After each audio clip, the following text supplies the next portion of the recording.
Good evening. This is an extraordinary period for America's economy.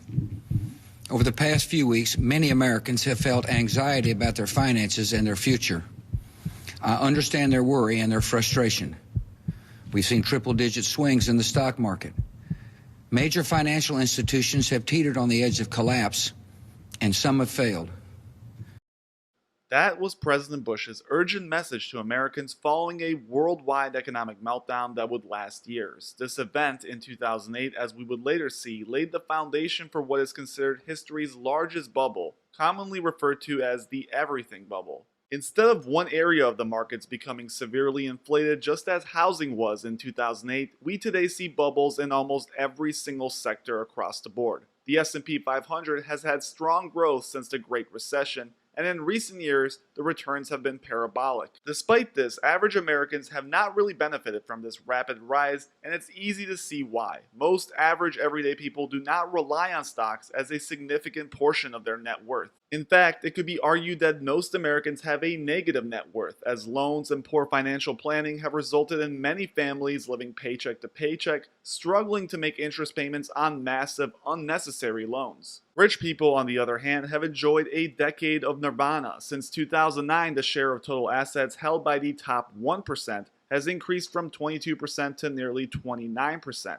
This may not sound like a giant jump, but this fascinating wealth inequality problem has created an environment where America's richest families control significant, mind-boggling portions of the wealth pie. Here is the simple example that showcases just how bad this is. According to the latest Fed data, the top 1% of Americans have a combined net worth of $34.52 trillion, while the bottom 50% of the population holds just $2.1 trillion. This means that the top 1% is nearly 17 times more wealthy than half of America. In fact, the top 1% has about the same amount of wealth as the bottom 90. This widening gap has grown significantly since the 2008 recession, and even back in 2013, legendary investor Warren Buffett was already raising the red flag, speaking about how excellent business returns haven't resulted in proportional wage growth for that bottom 90%. Take a listen to this clip where he explains just how close we came to the edge in 2008 and what the results were following the crisis.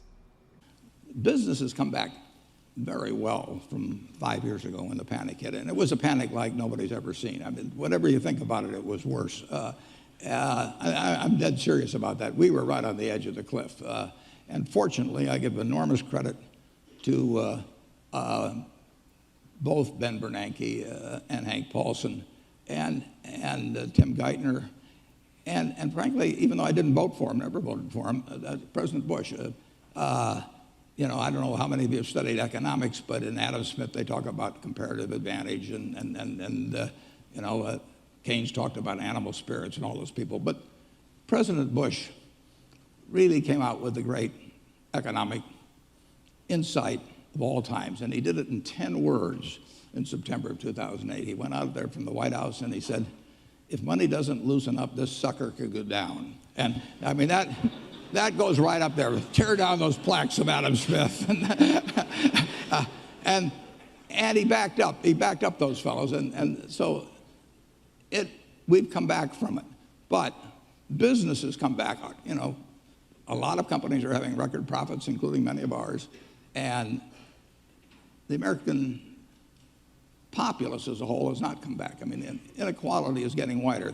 So the important thing to note from that clip is that Warren thanks three people for essentially saving the country in 2008: Ben Bernanke, Hank Paulson, Tim Geithner, and George W. Bush. Now, nearly 13 years later, following the Great Recession, it's these very people that many are blaming for all the problems we're facing in the markets today. For an example, the former chairman of the Fed, Ben Bernanke, is credited with using unorthodox methods to save this country during the crisis. Under his guidance, the Fed lowered the risk-free rate from 5.25 to 0% in less than 1 year, and then created $1.3 trillion from November of 2008 to June of 2010, using this printed money to buy a wide array of financial assets from banks and from governments. This unusual act is what Buffett credits as saving the country. But for what price? Anybody with common sense can look at a chart of the S&P 500 and point out exactly when the Federal Reserve, basically for lack of better terms, took over the market. Fed chairs after Bernanke used his actions as proof of just how great quantitative easing and 0% interest really are. Now in 2021, we have a Federal Reserve that is addicted to money printing, and based on recent actions, we are never going to stop until we experience the collapse of the US dollar. The injection of dollars into the system has allowed the United States to maintain dominance in the world economy. The new saying that stocks only go up has remained true for the past 13 years, and that is largely thanks to this. And the most baffling part about this chapter of history is that so far this policy has been working. We have essentially discovered nirvana. We print our way out of recessions, and the US dollar, despite warnings from almost every single economist on the planet,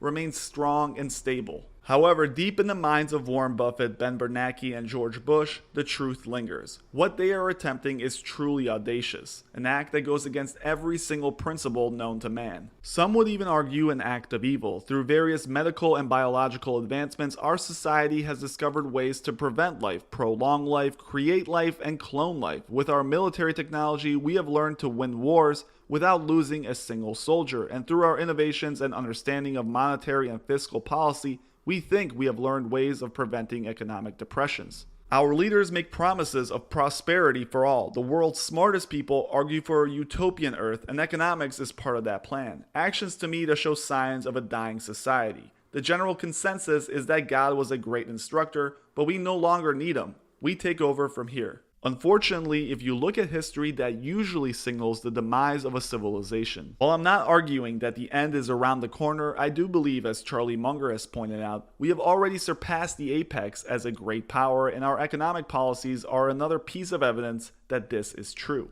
While this money printing strategy has shown great results for the stock market, for normal everyday people, the S&P going up from 1,000 to 5,000 isn't going to change much about their lives. Wages have struggled to keep up with business success, and this massive flood of money has lifted one tiny sector of American society to the top while drowning the rest. In that same clip from 2013, Warren elaborates on exactly this. Take a listen. The Forbes 400, which just came out, showed aggregate wealth for the Forbes 400 of $2 trillion. You go back 20 years and that was 300 billion. So it's up 6 or 7 for one. It's different people to some extent, but this is the top. 300 billion to 2 trillion. And if you read the paper today, you'd have seen that the median income, is the same place it was in terms of real purchasing power. From 1989, it hasn't changed. So the inequality is getting wider.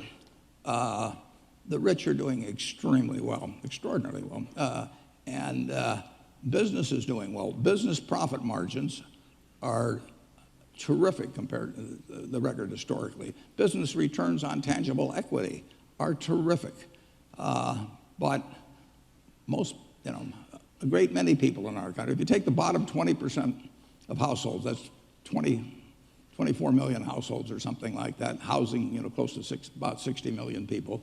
It's the top level is $22,000. I don't want to try to live on $22,000 with a couple of kids. So we've got an economy that is delivering $50,000 of GDP per capita, and we've got an awful lot of people that aren't living well. So we have learned how to turn out lots of goods and services, but we haven't learned as well how to have everybody share in the bounty that we have.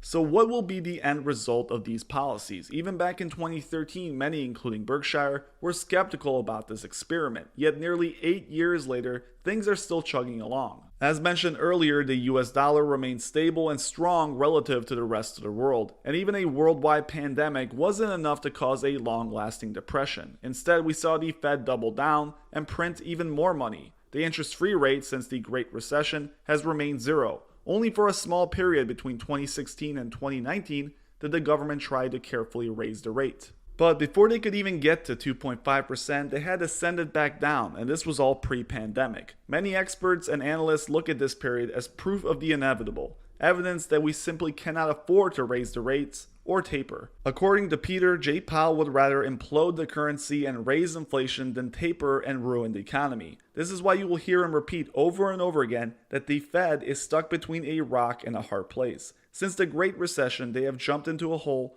where their only hope is to keep digging down, printing more and more to finance and lift the asset bubble. Even before this great experiment was started, Warren had his doubts. While he would never directly acknowledge the severe dangers this system develops, you can hear Buffett the skeptic come out in this clip where he spoke to a crowd at Georgetown University back in 2013. It's a long 2-minute segment, but it's well worth the watch, as it proves the obvious. Good evening. My name is James Fishback. I'm in the School of Foreign Service, first year.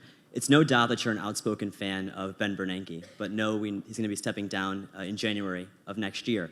Whomever takes over the position, do you think that they should continue the Fed's controversial buyback program, and if so, for how long? Well, I think they should take Bernanke's approach, which he says he's going to keep doing it until he sees more improvement in the economy. And I think he's been mildly disappointed, not hugely disappointed, but mildly disappointed in the rate of improvement in the economy in the last few years, and therefore, just the other day, he said he's going to extend it further until he sees it. So he's not prejudging exactly when it's going to happen. He's telling you the conditions under which he'll change, and the economy is getting better. We are in an experiment which hasn't really been tried before. I mean, Fed has a $3.5 trillion balance sheet, and buying securities is usually easier than selling securities, as sometimes people find out. So we don't know how this game plays out. What will happen when they actually, if they actually try to deleverage the Fed? I mean, what has happened is the American public deleveraged and the government leveraged up through the Fed. If the Fed deleverages that in any big way, that will be a new experiment. So what does all of this mean for the economy today? The S&P 500 is close to hitting 5,000, and the trend line has it running much higher than this. Those that call for a market recession have been proved wrong over and over again for over a decade. Gold bugs and doomsayers have been largely embarrassed, and even Warren Buffett, who has been hesitant to deploy his large treasure chest of cash, has been ridiculed for missing out on these large, massive returns. Predicting when the market will crash, especially in the parabolic environment we are in today, is nearly impossible. Betting against the Federal Reserve is impossible, but that alone doesn't change the fundamentals. Anyone with a world history book knows the truth. Eventually, printing money out of thin air, increasing the wealth gap, and lowering interest to zero is a recipe for disaster. At the end of the day, this endless routine of kicking the can down the road will end, and the stock market will crash as a result. In 1929, the US market fell over 90% in a period lasting from March 1929 to June 1932. It would take 25 years for investors who never sold to recoup their losses and see the Dow back above those 1929 highs. It's very possible that in the near future, our great experiment comes to an end, and the world gets back to reality, realizing that this nirvana world of curing depressions, pandemics, and recessions is impossible long term. Thank you guys for watching. As always, please make sure you hit that subscribe button if you enjoyed.